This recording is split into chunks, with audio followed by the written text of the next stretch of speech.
TAM TUK by George Adams. Continued. Chapter 6. The Eldorado Hotel in Mong Kok may be a terrible place to live, but it's a great place to die. Every month or two there's a fresh suicide there, a bent stockbroker with the police about to sign the warrant, or an old mainland lady just plain tired of mahjong and shopping. Sometimes there's a rape or just a bloody fracas the police call a dispute. Otherwise, drug busts fill up the short lulls in such police activity. The hotel is well situated. It stands neatly between the junctions of Argyle Street going west and east and Nathan Road, which runs south to Tsim Sha Tsui, or as far north as you would generally want to go.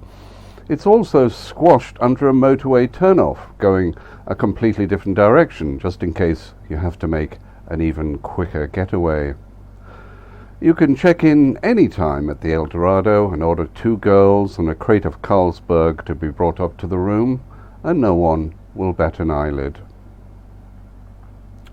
I'd taken one of the back-facing rooms at the end of a forlorn, grey-carpeted corridor.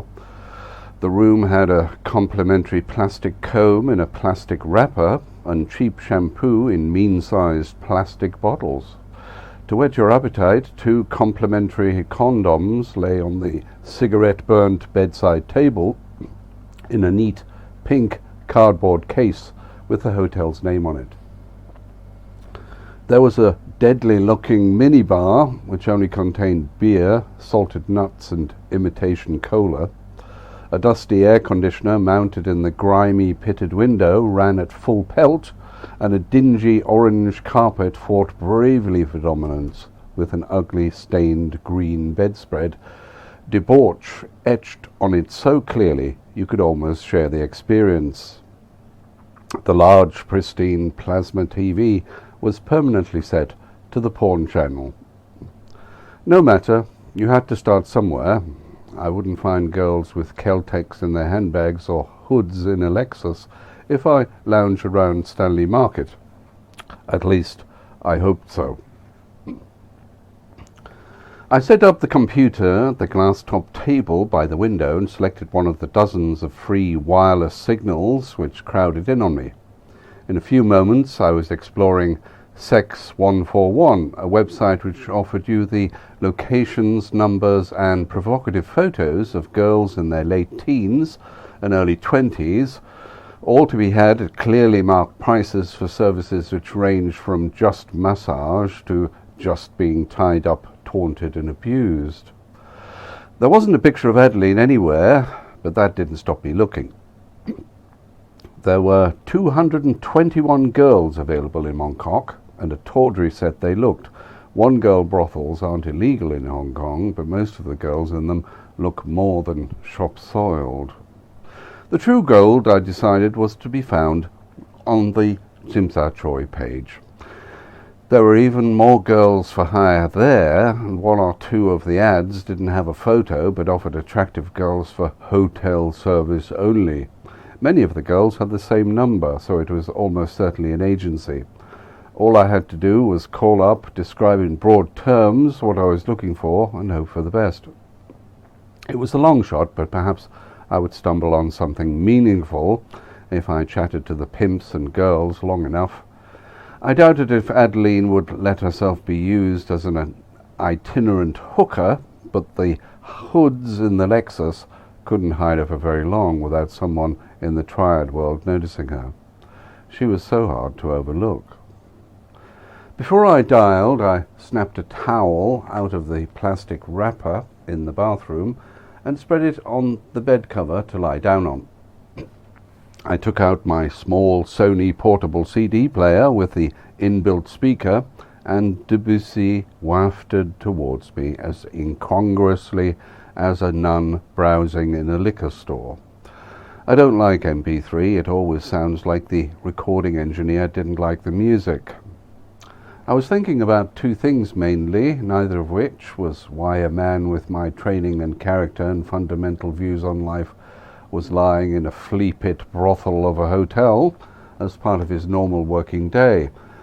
One of them was the mystery of Adeline, but it was less a mystery now and more that uncomfortable feeling I always had when a very beautiful girl walked into my life.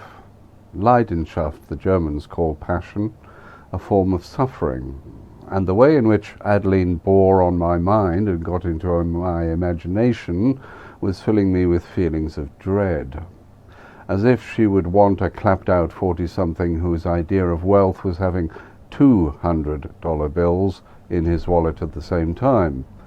As if love lasted longer for Trelford than a change of his clothes. Adeline was certainly an interesting girl, but what sort of girl exactly? Was it a walk into the sunshine or a walk up a dark alley? One thing was certain, she had a long story to tell. But I liked long stories. The second thought, which never succeeded for very long in cancelling out the first, was the distinct impression I had been followed to the hotel. But it wasn't the usual sort of tale. This one was foreign, a European, and he was getting it on in years, to say the least. I went through my memories of the trip to Kowloon again, trying to recall the exact moment I had noticed him. I felt his eyes on my back as I walked across the enclosed footbridge from Pacific Place over to Admiralty Centre. I think I actually saw him first as he came down the ramp from the High Court, and I thought he must be a barrister or minor judge. I didn't know. He was tall, wiry, withered, and had a distinguished but rather seedy edge to him, so I guess I must have thought him more likely to be an obscure, aged, but still junior barrister, the sort who had never gotten anywhere, or at least anywhere I had noticed. As I went down the escalator, I caught a few reflections in the chrome above my head, and it was clear he was still on me like a cheap suit. I caught him in the edge of my vision as I got my ticket and lost him a while as I went down the stairs to the platform. But there he was again. Later, a carriage away, behind a newspaper which never moved below his locks of combed-back, silver-grey, brill-creamed hair. A sad silver fox, obvious as Tarzan on a red scooter. When I got out at Yamate, he almost stumbled for a moment as he fought past the rush of people, anxious to beat the beeps and get out before the doors closed. It was too early to dial for a girl, so I decided I would take a look at the little phone mall opposite the hotel. If Silver Fox was around, he would probably show up, unless he had a partner. I don't have many extra senses, but I always know when I'm being followed, and sometimes when I'm being lied to. I strode down the Via Dolorosa corridor and got into the Schindler. There was only a vague smell of rancid perfume in it at this time of day. The black marble lobby looked deserted, but then even amateur tales don't necessarily hang around lobbies. They can wait in a car or squat in the Dai Pai Dong opposite over the same sad glass of thick, scummy milk tea for hours. They can be studiously admiring their fingernails on a bench in the park, or be dutifully perusing an arcane tome they're holding upside down in the bookshop down the road. A lot of them stand transfixed in front of shop windows displaying the latest ladies' fashion, or flick through teeny magazines at 7-Eleven. Most of them think they're invisible. I crossed the road and fought my way down the street lined with lightly vibrating minibuses and wretched hawkers selling their daily haul of plastic toys and fake handbags from Canton. The air was thick with diesel and fog and a nasty feeling of sad people desperately on the make. Within a few minutes I felt him on me, and I glimpsed a pair of brown brogues and some razor creases and grey cavalry twill. He'd also donned a hat, which was unusual in Hong Kong, unless it's a baseball cap or something with a sun visor. His was a trilby, and it even had a small feather in it. The phone mall was in full swing and crowded in the way only Hong Kong can be, a pulsating swarm of short-haired heads on diminutive bodies swirling insatiably around the glass counters and overfilled windows. I didn't want him to lose me. To tease him a little, though, I went upstairs and then did a quick turn back down. He was coming up immediately, of course, on the other escalator and looking the other way. After 5 more minutes, I'd had enough horseplay, so I walked up to him as he was looking at a Hello Kitty phone as intently as a pawnbroker studying a diamond. "Aren't you a bit too old for this game?" I said. He put down the phone and smiled. I could now see he had a thin, rakish moustache careering along his upper lip. His face looked like an anorexic ferret mostly, but had little pink blood vessels on its nose and over the cheekbones. His deeply set eyes were grey, sharp, and very clear. Am I that obvious? As obvious as Santa's beard. Care for a drink? All this footwork must be mighty hard on your constitution. A few minutes later, we're sitting in the bar of the Eldorado being served knockout gin and tonics by a smiling Filipina with too much leg showing. The bar, empty save for us, was dim, upholstered in vinyl, and smelled like a cat box. Silver Fox had relaxed a lot and looked almost pally. "Jakes is the name, but you can call me Harry. Never did much field work, so no wonder you twig so fast. I was at the ICAC 20 years until Anno Domini came along, as it must. Still follow the old cases in my way. Gets me out and about." "So why are you following me? If I'm corrupt, where's all the loot?" "Oh, it's not you at all. It's your latest client I'm more concerned about. Mrs. Chow, the woman with friends in low places." I let that pass. There was a buzz in my pocket, and an SMS from Larry showed on my phone. I should check my email, and fast. "I just wonder why she hired you, of all people," he said. "I'm not working for Mrs. Chow." "Oh, so why did you go and see her? I saw you in the lobby. You didn't see me." "Well, that's always confidential. I'm in the business of keeping an agency going, not giving myself things to do in retirement. Why don't you tell me what you know about Mrs. Chow and why she still gets you out of the house?" His face changed for a moment, and I began to see the old investigator at his desk once more at the Independent Commission Against Corruption above the car park in Central. I think you could say his gander was up. "Chow stinks to high heaven. When I was at the commission, there was a team of 5 of us investigating all the various leads. The DAP came from almost nowhere and now has a network of supporters all over the territory. They sit on district boards and liquor licensing committees, and quite a few of them are JPs. They bus their voters to the booths with offers of free bags of rice and all sorts of other bung. They're too friendly with the triads more than anything else. They in turn are called patriotic by Peking. It's like the situation of the IRA and Sinn Féin. One set of front men fighting the elections, another set carving up the territory and doing all the dirty work. When the new director arrived at the ICAC, we were simply closed down, and I took early retirement. I was disgusted. So what are the recent leads you're following? Nothing much, except one thing. I'm very interested in her daughter. Too good to be true, isn't she? One minute she's snapped in a nightclub with a film producer, and we know how many of those are mobsters. And the next moment she's the sweet little student researcher in Southern District. Have you seen her recently, by the way? I've lost track of her completely. What's her name? Adeline. Awful name. Catches in your teeth, doesn't it?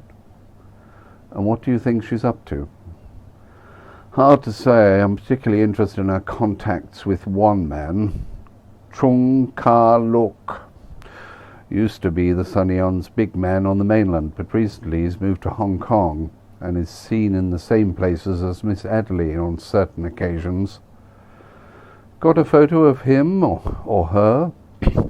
Several, but not here. They're in my room. I have a theory about Chung. Nothing I can prove, but my old nose itches when I see him. I don't know precisely why. Where are you staying? Here. I'm in the room next door to your own. I must say I like your music. Very civilized. It's easy to appear civilized at the Eldorado. Just take the toothpick out of your face. 10 minutes later, and we were sat in his room. There was a bottle of Gordon's and a large half-finished bottle of tonic water on the bedside table. He had the curtains drawn, and one of the lamps was on. The room was much the same as mine, but there were slightly more cigarette burns on the furniture. "Can't seem to find them," he said after a while, rifling through a battered black leather attaché case, which I knew was government issue. "How did you manage to keep the case when you left the government?" Ask no questions, get no lies. Bit of a giveaway, isn't it? Gets you good service in certain quarters, but not when you're supposed to be playing a clapped-out businessman on the bum. What other type of white man would stay here? As I say, not a lot of field practice. Amateur, really. So here I was, trying to be seriously undercover with this large neon sign flashing next door to me. We had to be the talk of the neighborhood by now. "Just a minute," I said. "Have to go to the toilet.